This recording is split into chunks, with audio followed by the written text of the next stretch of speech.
Alright, welcome back. Let's talk about some operators really quick. So right here we've looked at equals. That's pretty simple. We're assigning a value with the equals operator. So the variable x will get a 10 and it'll store it out in memory wherever x is. It'll throw 10 binary in there and zeros and ones. Right here we have the plus operator. It's going to take the value at y, the value at x, add them together, and then it's going to use this operator to assign them to result. There's also minus operator, x minus y, the times operator, x times y, division, that's going to do integer division, remember. With floats it'll do floating point division. There's the modulus operator, which will get us the remainder that we've already seen. And those are all pretty simple and pretty self-explanatory. There's also conditional operators. So if we said something like if whatever's in here is true, then execute whatever code is in this block of code. So we could have something like if x is less than 100. And so our operator right there is the less than symbol. And basically this will evaluate to either a true or a false. And any if or else or whatever can look at it and do the appropriate thing. There's that one, there's greater than. There's also, what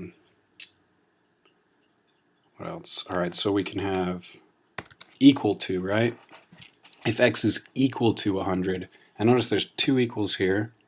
If we did this, it would assign 100 to x, and then this would evaluate to 100, and then it would enter this code block regardless of what x is, because x would get written over, and it would just be saying if 100. And since 100 is not 0, it would evaluate to true. So you got to be careful there that you're doing comparisons with two equal signs. You can do an equal less than and equal greater than for is it greater equal? Yeah, greater equal, less than equal, like that. And then for not equals, it's the exclamation point equals. There's also some bitwise operators, things like x or y, x and y, x or y, and those will give you the bitwise operations of OR and an XOR. You can look up Boolean logic on Google or C Boolean logic, and it'll show you truth tables and all that for what these evaluate to and how it affects binary and stuff. You probably won't use this kind of stuff too much. Just know that it's there. There's also, so we've got these comparison operators. You can do joint comparisons. So you want to say if x is not 100 and say x is greater than 50. And what it'll do is with this and here, it'll say if this is true and this is true, then we'll enter this code block. There's also the double OR will be a joint OR comparison.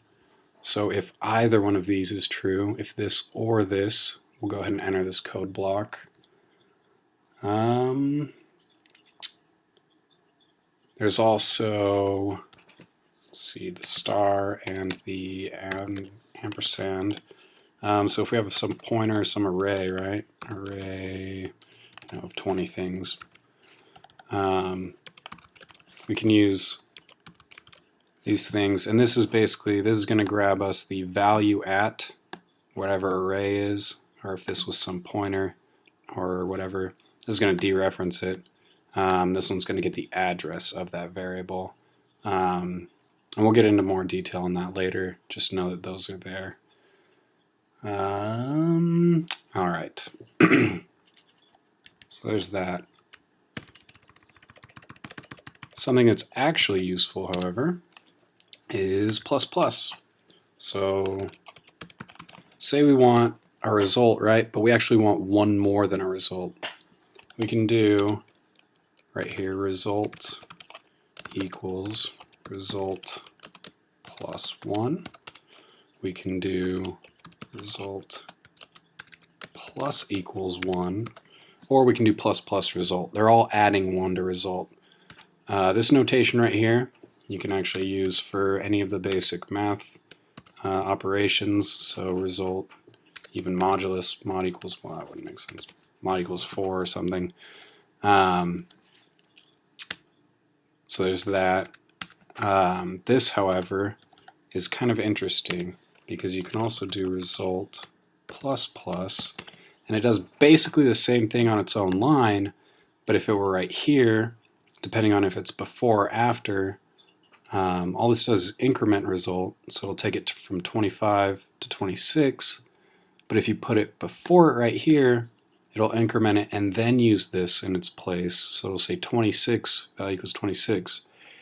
If you put it after, it'll use the value here and then increment it, so it'll say value equals 25, but then on your next line of code, result will have been incremented.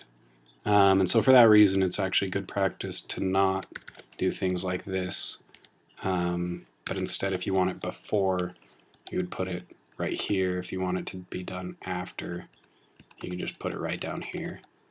There's no reason to make things more complicated. So there's a precedence of all of your operations.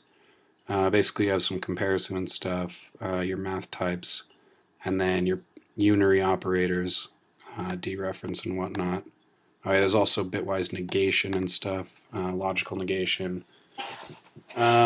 Basically, look into all of this, and then just know that you can Google at any point C operators, and you can get this operation precedence table, and it'll tell you everything and which ones will get evaluated first and whatnot. And that's just on the C++ website, which is pretty dope reference.